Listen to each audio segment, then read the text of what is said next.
வணக்கம். நான் உங்க friend Jaya Srinivasan. Welcome to veggies recipe. இன்னைக்கு நம்ம வெஜ்ஜீஸ் ரெசிபி கிச்சன்ல பாவக்காய் பிட்லை பண்ண போறோம். நல்ல ஒரு ட்ரெடிஷ்னல் ரெசிபி. ட்ரெடிஷ்னல் ரெசிபி அப்படின்னாலே ஒவ்வொரு வீட்டுக்கும் அந்த பண்ணக்கூடிய மெத்தடும் இந்த இன்கிரீடியன்ஸும் கொஞ்சம் கொஞ்சம் சேஞ்ச் ஆகும்.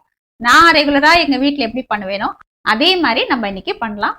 இந்த மெத்தட்ல வந்து பாவக்காயில கொஞ்சம் கூட கசப்பே இருக்காது. பிட்ல வந்து ரொம்ப டேஸ்டியா இருக்கும். இந்த பிட்லையில வந்து நல்லா ஃப்ரெஷ்ஷா நல்லா வறுத்து அரைச்சி போடுறதுனால ரொம்ப டேஸ்டா இருக்கும். ஃபர்ஸ்ட் டைம் சேனலை பார்க்குறீங்கன்னா ப்ளீஸ் சப்ஸ்கிரைப் பண்ணுங்க. பெல் ஐக்கானை கிளிக் பண்ணி ஆல் ஆப்ஷன் கொடுத்துட்டீங்கன்னா நான் போடக்கூடிய எல்லா வீடியோஸும் குயிக்காக வந்து உங்களுக்கு ரீச் ஆகும். வாங்க இந்த பாவக்காய் பிட்லை ரெசிபி ஈஸியாக எப்படி பண்ணுறதுன்னு பார்க்கலாம். பாவக்காய் பிட்லை பண்ணுறதுக்கு 50 கிராம் அளவுக்கு துவரம் பருப்பு நல்லா வாஷ் பண்ணிட்டு ஒரு அரை மணி நேரம் ஊற வச்சுட்டு நல்லா சாஃப்டாக வேக வச்சு எடுத்துக்கணும். ஒரு சின்ன எலுமிச்சம்பழம் அளவுக்கு புளி இதை நல்லா ஊற வச்சுட்டு புளி தண்ணியை நம்ம கரைச்சி எடுத்துக்கணும். பாருங்க, பருப்பு வேக வச்சு எடுத்துட்டு இருக்கேன். அது நேரம் புளி தண்ணி ஒரு 1/4 லிட்டர் அளவுக்கு இருக்கும். இந்த அளவுக்கு கரைச்சி எடுத்துட்டு இருக்கேன். பிட்லைக்கு பாவக்காயை வந்து சென்டர்ல இப்படி கட் பண்ணிக்கணும். நடுவில் இது விதை இருக்கு பார்த்தீங்களா, இதை ஃபுல்லாக அப்படி நீங்க எடுத்துடணும். ஏன்னா இதில் வந்து கசப்பு ஜாஸ்தியா இருக்கும். ரொம்ப பிஞ்சா இருந்தா வேணா விட்டுடலாம். இந்த மாதிரி இருந்தா இது ஃபுல்லா ரிமூவ் பண்ணிடணும். பாருங்க, இந்த ரெண்டுலையுமே நான் இப்படி ரிமூவ் பண்றேன். இப்படி விரலால் அப்படி இது பண்ணீங்கன்னா மொத்தமாகவே வந்துடும். இப்படி எடுத்துக்கணும். சில பேர் ரவுண்ட் ரவுண்டாக கட் பண்ணுவாங்க. சில பேர் வந்து நான் ஆல்ரெடி கட் பண்ணி வச்சுருக்கேன் பாருங்க, இந்த மாதிரி இப்படி கட் பண்ணுவாங்க.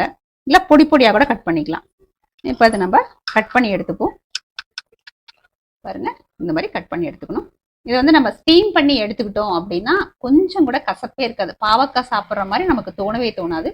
அப்படியே வதக்கணும் அப்படின்னா கொஞ்சம் லேசாக கசப்பு இருக்கும். நம்ம அதை ஸ்டீம் பண்ணி எடுத்துக்கலாம்.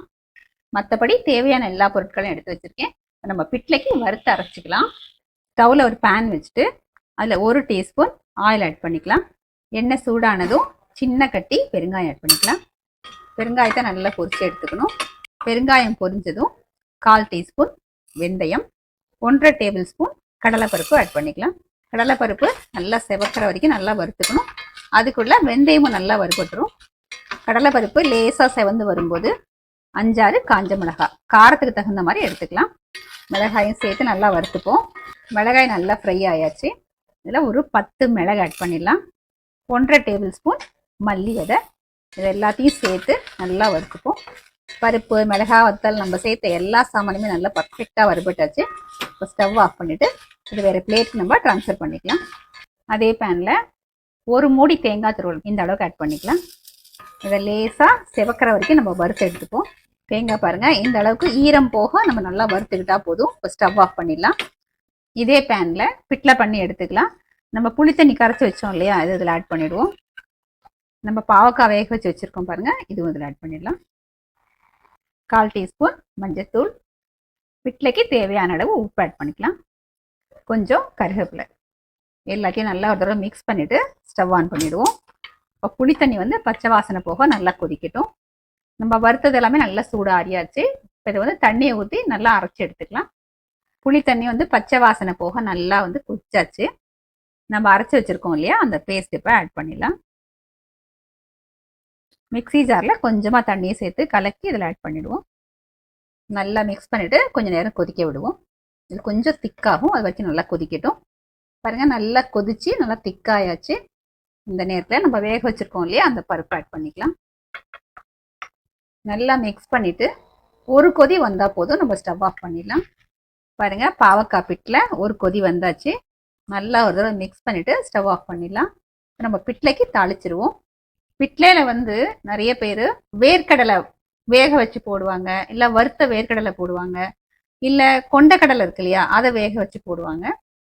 இல்லை குழம்பு கருவடா இருக்கு இல்லையா, குழம்பு வடான்னு சொல்லுவோம் இல்லையா, அதையும் வறுத்து போடுறது வந்து. நான் இன்னைக்கு வந்து குழம்பு கருவடா வந்து வறுத்து போட போகிறேன். குழம்பு கருவடா வறுக்கிறதுக்கு நான் தாளிக்கிற கரண்டியில் கொஞ்சமாக எண்ணெய் எடுத்துட்டு இருக்கேன். இதில் வந்து ஒன்னொன்னாவோ 2-2ஆவோ பொரிச்சு நம்ம குழம்புல போட்டுட்டோம் அப்படின்னா அந்த மிச்சம் இருக்கிற எண்ணெய் இருக்குது பார்த்தீங்களா, அதே நம்ம தாளித்து கொட்டிடலாம். நம்ம வறுத்து போடுற அந்த கருவடா வந்து நல்ல உளுந்து வாசனையோடு இருக்கும். அந்த வாசனை ஃபுல்லாக நமக்கு இந்த எண்ணெயில் இருக்கும்.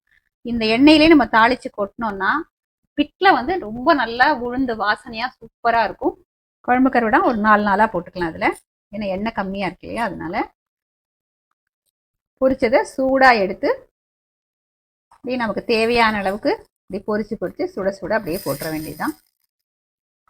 இப்போ இதே எண்ணெயிலேயே நம்ம தாளிச்சு கொட்டிடலாம். 1 டீஸ்பூன் கடுகு ஆட் பண்ணுறேன். கடுகு வெடிச்சதும் 1 டீஸ்பூன் உளுத்தம்பருப்பு. ஸ்டவ் ஆஃப் பண்ணிவிட்டு 1/4 டீஸ்பூன் பெருங்காயத்தூள்.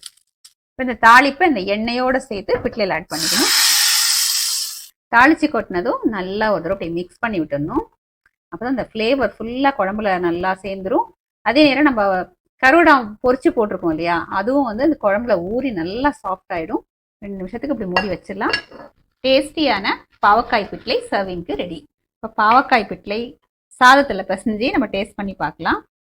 சுட சுட சாதம், கொஞ்சம் அப்பளம் எடுத்துகிட்டு இருக்கேன். எப்பவுமே பிட்லை சாதம் சாப்பிடும்போது நெய்யோட நல்லெண்ணெய் வந்து சூப்பராக இருக்கும். நம்ம இந்த குழம்பு கருவாடம்லாம் பொரிச்சு போட்டோம் இல்லையா, அதோட சேர்த்து இந்த குழம்பு எடுத்துப்போம். அதில் சாதத்தை நல்லா பிசைஞ்சிடுவோம். அப்பளம் வத்தல் எல்லாம் தொட்டு சாப்பிட்டா பிட்லை சாதம் சூப்பராக இருக்கும். பாருங்கள், இன்றைக்கி அப்பளம் பொரிச்சு வச்சுருக்கேன் நான். கொஞ்சம் அப்பளம், இந்த பாருங்கள் கருவாடம் வந்து பொரிஞ்சது இங்கே இருக்குது. பாவக்காய் சாதம் எல்லாம் சேர்த்து எடுத்து நம்ம டேஸ்ட் பண்ணி பார்த்துடலாம் வாங்க.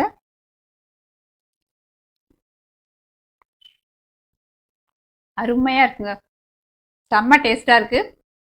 இந்த நம்ம வறுத்து அரைச்சி போட்டோம் பாருங்களேன், அந்த ஃப்ளேவர் வந்து அட்டகாசமாக இருக்குது. பாவக்காய் வந்து கொஞ்சம் கூட கசப்பே தெரியல. பொரிச்சு போட்டிருக்கோம் இல்லையா குழம்பு கருவாடம், அந்த குழம்புல ஊறி சாப்பிட்றதுக்கு அவ்வளோ டேஸ்ட்டாக இருக்குது.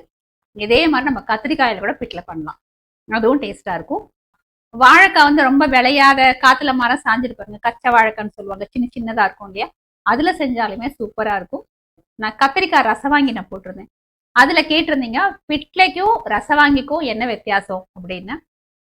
ரசவாங்கியில வந்து இவ்வளோ மல்லி நம்ம ஆட் பண்ண மாட்டோம், கம்மி தான் சேர்ப்போம். அது மாதிரி அதில் வந்து உளுத்தம்பருப்பு ஆட் பண்ணுவோம். இதில் வந்து உளுத்தம்பருப்பு தாளிக்கிறதுக்கு மட்டும் தான் ஆட் பண்ணுவோம், நம்ம வறுத்து அரைக்கிறதுக்கு ஆட் பண்ணுறதில்ல. நான் ஃபாலோ பண்ணுற டிஃப்ரென்ஸ் வந்து ரசவாங்கிக்கும் பிட்லைக்கும் இதுதான். ரொம்ப டேஸ்டியாக கொஞ்சம் கூட கசப்பே இல்லாத இந்த பாவக்காய் பிட்லையை கண்டிப்பாக நீங்கள் ட்ரை பண்ணி பாருங்கள்.